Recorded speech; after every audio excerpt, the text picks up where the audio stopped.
बेटा अपना mic mute करो सभी।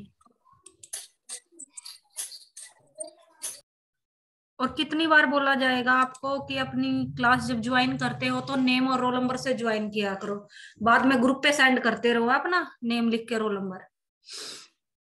आज हम करेंगे कि अब तक हमने एक लोक कल्याणकारी राज्य की परिभाषित किया था, लोक कल्याणकारी राज्य के फीचर्स क्या होते हैं, लोक कल्याणकारी राज्य के फंक्शंस क्या हैं, या कुछ एस्पेक्ट्स जो ओवरलैपिंग हो जाते हैं या बैकड्रॉप हो जाते हैं कि उनके आधार पर लोक कल्याणकारी राज्यों की आलोचनाएं क्या है। अब करेंगे कि कुछ ऐसे कार्य भी होते हैं जो लोक कल्याणकारी राज्य को नहीं करने चाहिए, या जिन कार्यों के संबंध में राज्य को अपनी सीमाएं बांधनी चाहिए। वो व्यक्ति के व्यक्तिगत पहलू होते हैं जिनमें किसी भी राज्य को, चाहे वो लोक कल्याणकारी स्वरूप का ही क्यों ना हो, उसे हस्तक्षेप नहीं करना चाहिए। तो वही कुछ विषय आज हम डिस्कस करेंगे। फर्स्ट है धार्मिक मामलों में हस्तक्षेप नहीं, no interference in religious matters, कि जो रिलीजियस मैटर्स होते हैं उनमें दखल अंदाजी लोक कल्याणकारी राज्य को नहीं करनी चाहिए। और इसी का साक्षात प्रमाण है कि वर्तमान में जितने भी लोक कल्याणकारी राज्य हैं जिन्होंने प्रजातांत्रिक शासन प्रणाली का अनुसरण किया है, उन्होंने संविधान के अंतर्गत अपने राज्य को धर्मनिरपेक्ष राज्य घोषित किया है कि धर्मनिरपेक्षता के तहत ना किसी के धर्म के साथ कोई भेदभाव किया जाएगा, ना किसी के साथ कोई पाबंदी होगी, दखल अंदाजी की जाएगी, हस्तक्षेप किया जाएगा किसी के धार्मिक आस्थाओं में। धार्मिक रूप से लोक कल्याणकारी राज्य अपने नागरिकों को पूर्ण आजादी देता है कि वो किसी भी धर्म का अनुसरण कर सकते हैं, किसी भी धर्म के नियम कायदे कानूनों की पालना कर सकते हैं। राज्य उनके धार्मिक मामलों में कोई हस्तक्षेप नहीं करेगा। और लोक कल्याणकारी राज्य अगर नागरिकों के धार्मिक मामलों में हस्तक्षेप करेगा तो वो तानाशाही का स्वरूप प्रतीत होता है, लोक कल्याणकारी राज्य को परिभाषित नहीं करता है। फिर है नैतिकता राज्य के कार्य क्षेत्र से बाहर है, कि नैतिकता दो चीजों में निहित होती है। एक तो राज्य की आधारभूत इकाई जो परिवार है जिससे राज्य का निर्माण निहित होता है, उसमें वहां नैतिकता सिखाई जाती है। और दूसरा धार्मिक क्षेत्र के पहलू के अंतर्गत ही नैतिकता संबंधी आदर्शों को सिखाया जाता है, जिसमें लोक कल्याणकारी राज्य को कभी भी हस्तक्षेप नहीं करना चाहिए। कि इसीलिए टीएच ग्रीन ने कहा है कि राज्य को केवल ऐसे काम करने चाहिए जिससे किसी व्यक्ति को मजबूर करना चाहिए, ऐसे काम को करने से उसे रोकना चाहिए जिससे कि समाज में नैतिक सत्र को गिरने का भय हो। और इसीलिए राज्य टाइम टू टाइम कुछ पाबंदियां लगाता है कि नैतिकता का सत्र मेंटेन रहे। लेकिन नैतिकता को एस्टेब्लिश करने में, कि हर धर्म के अनुसार नैतिकता का महत्व, नैतिकता की परिभाषा अलग अलग है जो पीढ़ियों दर पीढ़ी परिवर्तित होती रहती है। तो उस नैतिकता के निर्माण में राज्य को अपनी सक्रिय सहभागिता दर्ज नहीं करानी चाहिए। फिर है रीति रिवाजों का निर्माण राज्य नहीं कर सकता।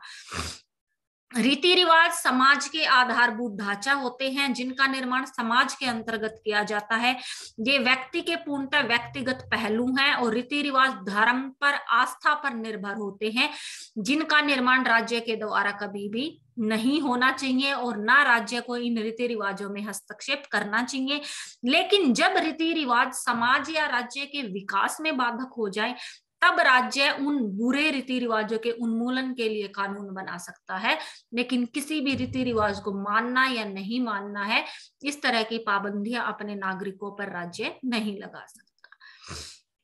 नेक्स्ट है सांस्कृतिक सजातीयता, एकता कायम करना राज्य का विषय नहीं है। सांस्कृतिक सजातीयता और एकता का मतलब है कि हम दूसरे अपने पड़ोसी देशों की या पड़ोसी राज्यों की धर्म, भाषा, संस्कृति, पहनावा, खान पान को अपनाते हैं या नहीं अपनाते। जैसे हम पंजाब में जो लोग जैसे कपड़े पहनते हैं, राजस्थान में जैसे पहनते हैं, साउथ में जैसे पहनते हैं, वो यहाँ हमारी इच्छा है, अगर हम पहने तो राज्य मना ही नहीं करेगा, नहीं पहनना चाहें तो राज्य कंपलसेट भी नहीं करेगा कि ये आपको पहनने चाहिए। राष्ट्रीय एकता का प्रतीक है कि एक दूसरे की चीजें अडॉप्ट करो। तो इस तरह की चीजों में एक लोक कल्याणकारी राज्य को कभी भी हस्तक्षेप नहीं करना चाहिए। नेक्स्ट है व्यक्तिगत स्वतंत्रता पर रोक नहीं। और इस व्यक्तिगत स्वतंत्रता के अंतर्गत व्यक्ति के विकास से संबंधित लोकतांत्रिक देशों द्वारा प्रतिपादित सकारात्मक स्वतंत्रता की बात आती है, जो नागरिकों के विकास में सहायक होती है, जिससे उनका बौद्धिक विकास और उस बौद्धिक विकास के उत्पादन के स्वरूप राज्य का विकास संभव होता है। फिर है जनमत की पूरी स्वतंत्रता।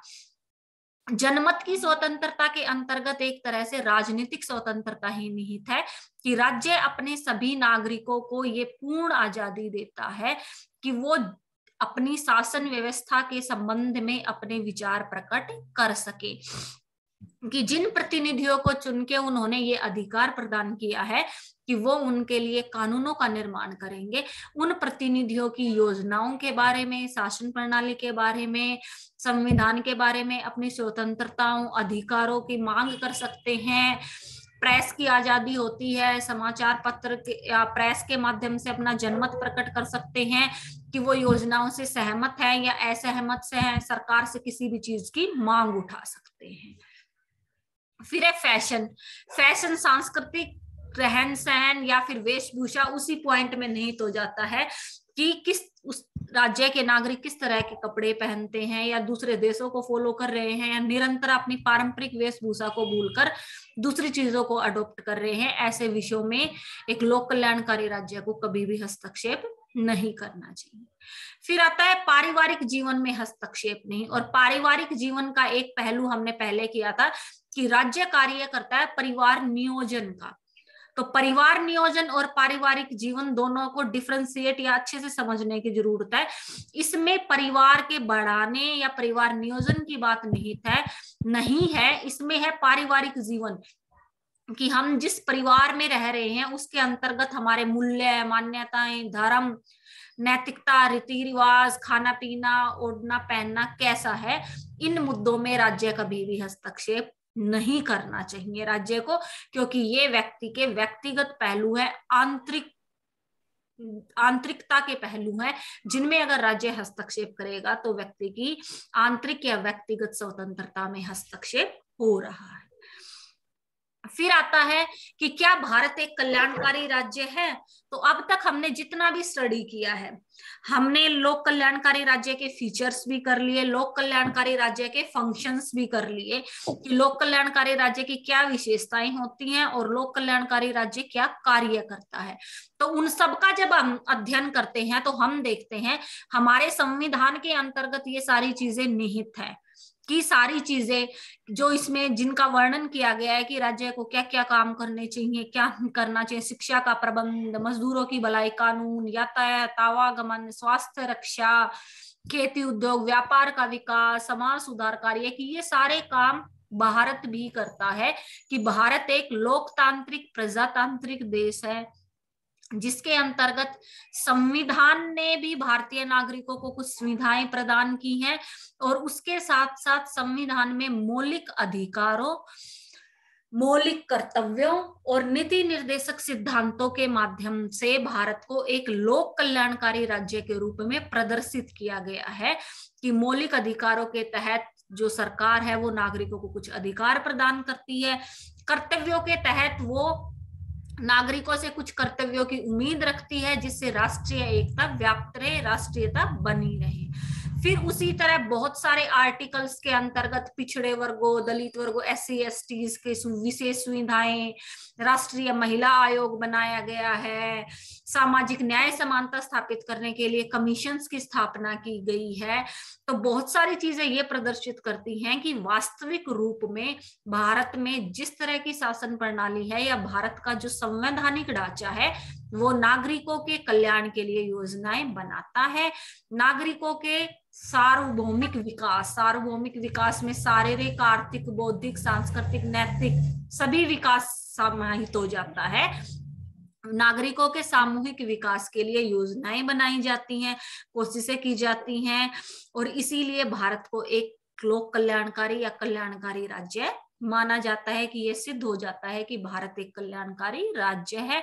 और जो भारत के नीति निर्देशक सिद्धांत हैं, जो डायरेक्टिव प्रिंसिपल्स है, डायरेक्टिव प्रिंसिपल्स का तो आधार ही यही है कि डायरेक्टिव प्रिंसिपल्स के अंतर्गत जितने भी विषय आते हैं, जो भी योजनाएं हैं, वो लोक कल्याणकारी योजनाएं, चाहे गांधीवादी विचारधाराएं हैं, चाहे समाजवादी विचारधाराएं हैं, चाहे उदारवादी हैं,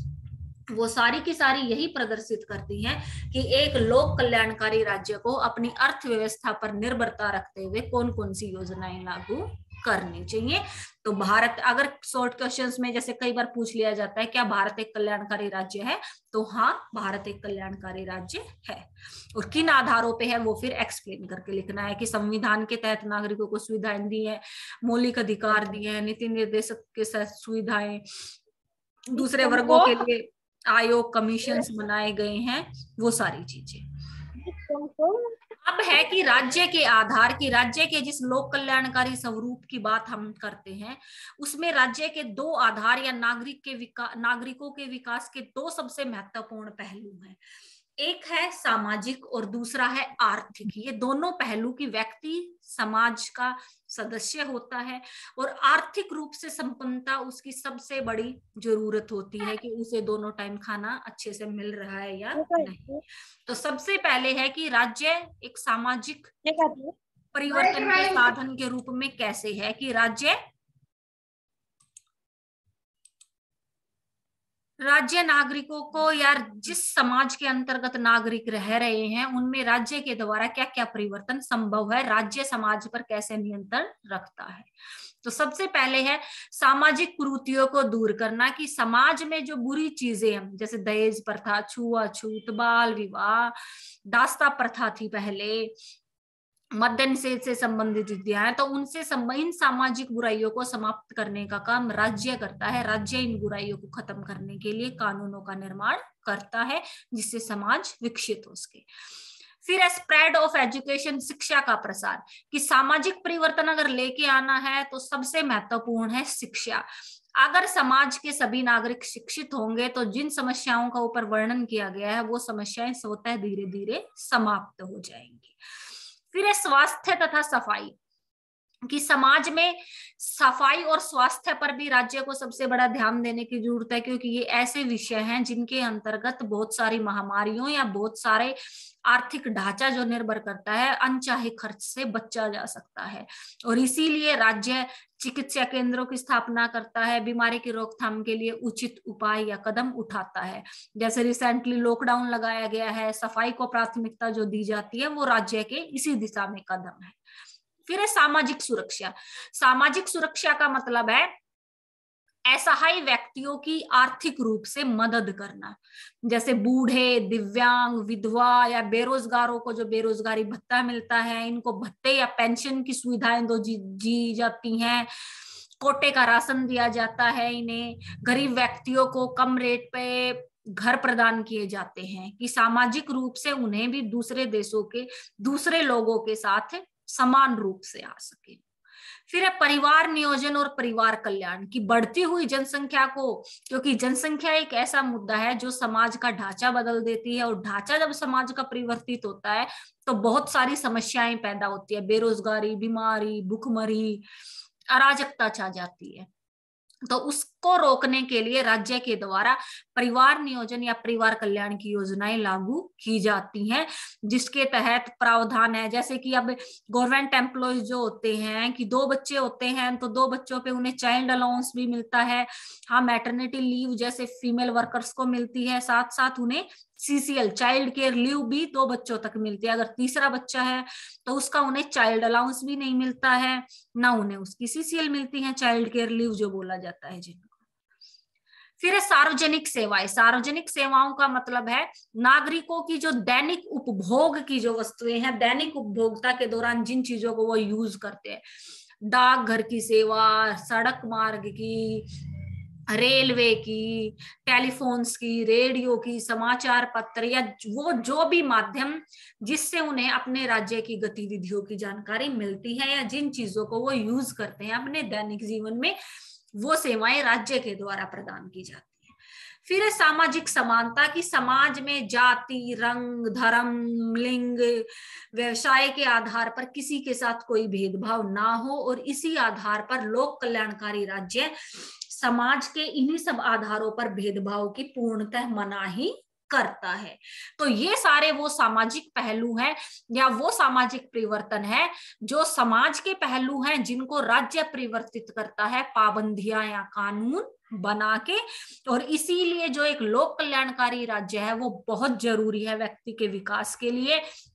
वो समाज के कुछ अनछुए पहलू या कुछ कुरीतियों को समाप्त करता है, ना कि वो एक पुलिस राज्य है कि पुलिस राज्य बनने की आवश्यकता है अगर इन कमियों को दूर करना है। फिर है राज्य आर्थिक परिवर्तन के साधन के रूप में कि किसी भी राज्य को कोई भी लोक कल्याणकारी योजना लागू करने के लिए सबसे अहम पैसे या अर्थ की आवश्यकता होती है। तो राज्य को आर्थिक रूप से समृद्ध या आर्थिक रूप से इंडिपेंडेंट होना बहुत जरूरी है, जिससे वो सभी योजनाओं को सही रूप से निरूपित कर सके। और इसी में फर्स्ट ऑफ ऑल है उद्योग तथा व्यापार नियमन, कि राज्य के द्वारा चाहे कोई प्राइवेट इंडस्ट्री है चाहे गवर्नमेंट के अंडर इंडस्ट्री है। प्राइवेट इंडस्ट्री ये नहीं है कि कोई भी व्यक्ति कहीं भी कोई भी कारखाना कोई उद्योग धंधा विकसित कर सकता है। अगर वो राज्य की परमिशन के बगैर अगर ऐसा करता है तो मार्केट में वो अपने प्रोडक्ट को बेच नहीं पाता है, अपने उत्पादन को नहीं उतार सकता है बाजार में। उसके लिए उसे राज्य की कुछ निर्धारित संस्थाओं से लाइसेंस लेना होता है किसी भी उद्योग की स्थापना से पूर्व। और साथ ही साथ जब लाइसेंस लेता है तो जिस भी चीज का वो निर्माण कर रहा है, चाहे किचन के प्रोडक्ट्स हैं चाहे कपड़े हैं या कुछ एनीथिंग, तो उसके कुछ मापदंड निर्धारित होते हैं कि किसी की मिलावट नहीं होगी, क्या क्राइटेरिया होगा किसी भी रेशियो को मिक्स करने का, माप तोल का क्या निर्धारण होगा,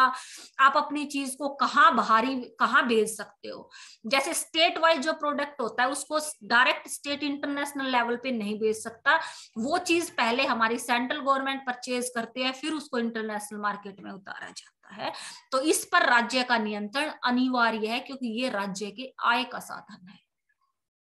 फिर है श्रमिक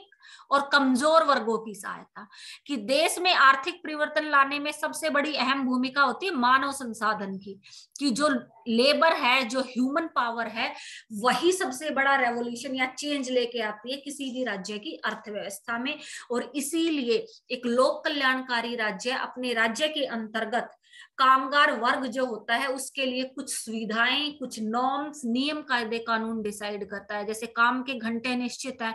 इंडिया में 8 घंटे हैं काम के घंटे। न्यूनतम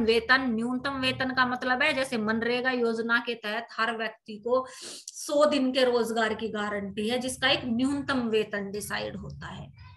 ये न्यूनतम वेतन काम के आधार पर होता है कि कोई व्यक्ति क्या काम कर रहा है। उसी के साथ अगर कोई काम के घंटे जो निर्धारित है उससे ज्यादा काम करे तो उसे बोनस सुविधा दी जाएगी, एनुअली इंक्रीमेंट लगेंगे, छुट्टी का नियम का प्रावधान है। कारखानों में अगर मजदूर काम कर रहे हैं तो वहां उनकी स्वास्थ्य सुविधाएं या फिर कहीं जान का जोखिम है जैसे माइंस वगैरह में काम करते हैं तो उनकी इंश्योरेंस हुआ है या नहीं। फिर जिस इंडस्ट्री या जिस मालिक के अंतर्गत वो काम कर रहे हैं उनका ये उत्तरदायित्व बनता है समान काम के लिए समान वेतन, उनके स्वास्थ्य सुविधाएं, उनकी छुट्टी का उचित प्रबंध या उनके बच्चों का वहां रहने का प्रबंध है तो उनकी शिक्षा का प्रबंध भी इसमें निहित होता है। फिर है आर्थिक नियोजन, कि राज्य की आय के जितने भी साधन होते हैं राज्य उन अपनी आय के साधनों का उचित समायोजन कैसे करता है, किन योजनाओं पर किस तरह से खर्च किया जाता है, वो एस्टिमेट कैसे लगाया जाता है और कहां से उसे आय प्राप्त होगी और कहां उसे व्यय करना है उस चीज को। ये सारा समायोजन योजनाबंदी राज्य के द्वारा की जानी महत्वपूर्ण है, इसी से राज्य की अर्थव्यवस्था निर्धारित होती है। फिर है कृषि तथा अन्य उत्पादन में वृद्धि, कि देश में कृषि संबंधी कार्यों को उन्नत करने के लिए कृषि में आर्थिक रूप से विकसित होने के लिए अच्छे खाद बीज बिजली पानी की व्यवस्था करना, कृषि यंत्रों को उपलब्ध कराना, आधुनिक कृषि यंत्रों को ज्यादा से ज्यादा प्रयोग में लाना। फिर है गरीबी दूर करना, कि आर्थिक जीवन किसी भी राज्य का आर्थिक सत्र विकसित कब होता है जब उस राज्य में गरीबी रेखा से नीचे कम से कम व्यक्ति हो। गरीबी रेखा से नीचे कम से कम व्यक्ति होंगे तो वो राज्य आर्थिक रूप से संपन्न होता है।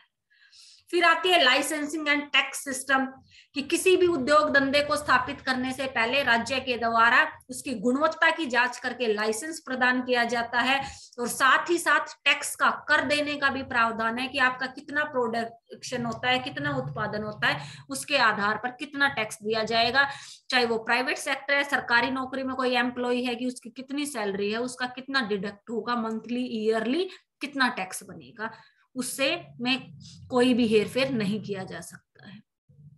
फिर है आयात निर्यात पर नियंत्रण,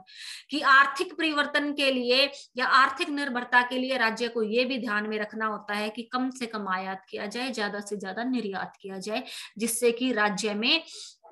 जो विदेशी मुद्रा है वो उसका संग्रह बढ़ाया जा सके, अर्थव्यवस्था को सुदृढ़ किया जा सके, और इसी आधार पर राज्य इंटरनेशनल मार्केटिंग में, अंतरराष्ट्रीय संबंधों में आयात निर्यात पर विशेष ध्यान रखता है। तो ये थे राज्य के वो दो आधार या दो महत्वपूर्ण पहलू जिससे वो अपने नागरिकों के विकास और साथ ही साथ अपनी अर्थव्यवस्था को भी निर्धारित करने के पहलुओं पर कैसे नियंत्रण रखता है, क्योंकि राज्य की अर्थव्यवस्था अगर सुदृढ़ होगी तभी वो नागरिकों के लिए लोक कल्याणकारी योजनाएं लागू कर सकता है। अब लास्ट इस पोर्शन में आता है भारत में सामाजिक एवं आर्थिक सुधार लाने के लिए, कि जिन इन सुधारों की जो हमने अभी बात की है, भारत में व्यवहारिक रूप से इन सुधारों को लागू करने के लिए भारतीय राज्य ने क्या क्या कार्य किए हैं।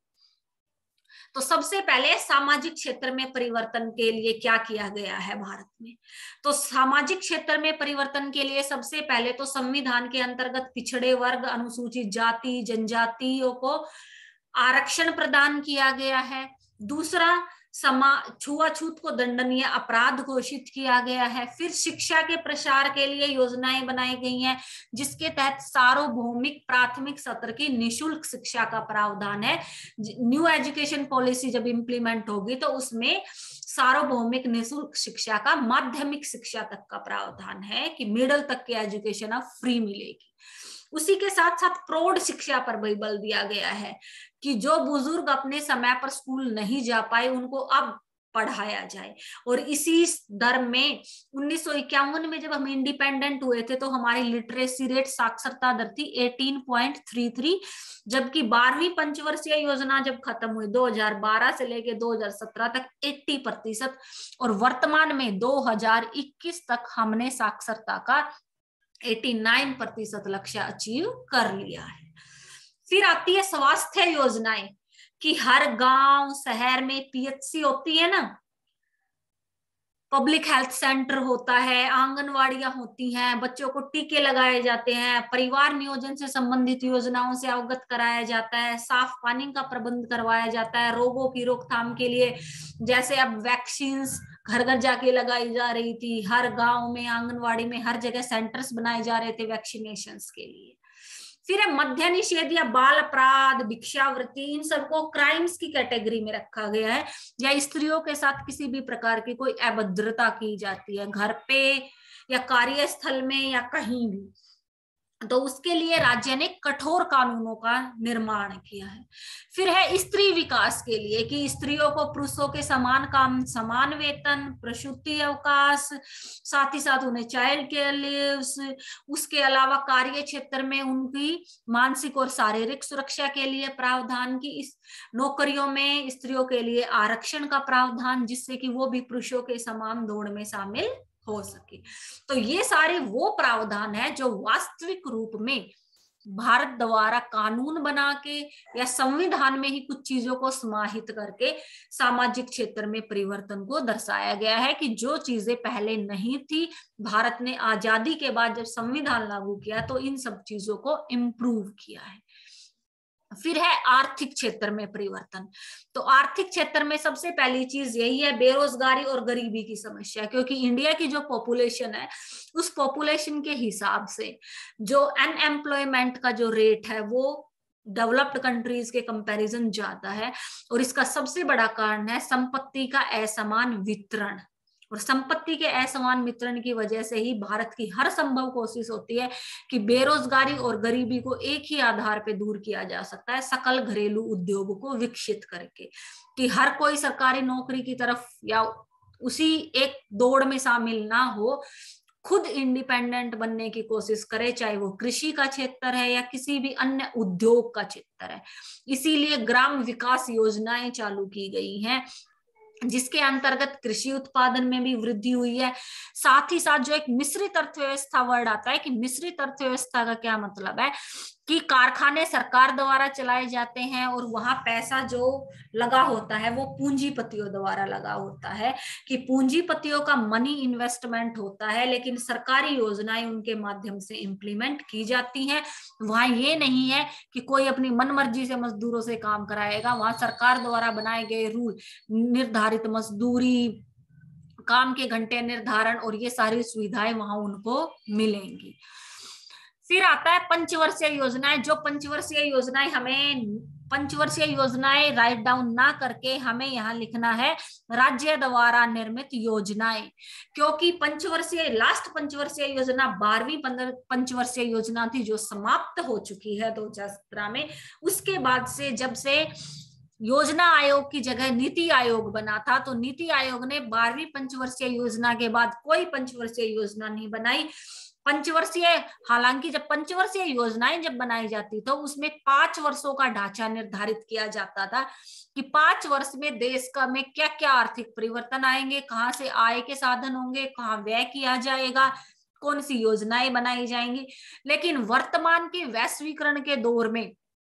5 वर्ष का टाइम ड्यूरेशन बहुत ज्यादा हो जाता है। अब तो 6 मंथ्स या 1 ईयर में ही इतने ज्यादा चेंजेस हो जाते हैं। अब अगर पंचवर्षीय योजना होती, उसमें सब के लिए फंड डिस्ट्रीब्यूट कर दिया जाता, अचानक से कोरोना आ गया तो फंड कहां से आता, देश को कर्जा लेना पड़ता। तो नीति आयोग ने 12वीं पंचवर्षीय योजना के बाद पंचवर्षीय योजनाओं का उद्देश्य समाप्त करके एनुअल योजना, प्रति वर्ष योजना बनानी प्रारंभ कर दी थी राष्ट्रीय विकास परिषद और नीति आयोग दोनों ने मिलकर। वर्तमान में नीति आयोग द्वारा राष्ट्रीय विकास परिषद के साथ मिलकर प्रति वर्ष योजना बनाई जाती है बजट प्रस्तुत होने के बाद, कि बजट में ये आकलन होता है कि देश की आय कितनी है और उसको खर्च कहाँ किया जाना है, कहाँ रोजगार की संभावनाएं हैं, नई ऊर्जा स्रोतों को कैसे बढ़ाना है, शिक्षा का विकास कैसे करें, स्वास्थ्य सुविधाएं कैसे प्रदान करें, वो सब कुछ अब एनुअली डिसाइड किया जाता है नीति आयोग द्वारा राष्ट्रीय विकास परिषद के साथ मिलकर। यहाँ पे हमारा वेलफेयर स्टेट का टॉपिक खत्म हो जाता है और उसी के साथ साथ 3rd यूनिट भी खत्म हो जाती है। अब किसी भी बच्चे को अगर कोई भी दिक्कत हो, किसी भी तरह का कोई डाउट हो कि मेरा यहाँ कंफ्यूजन रह गया है, मुझे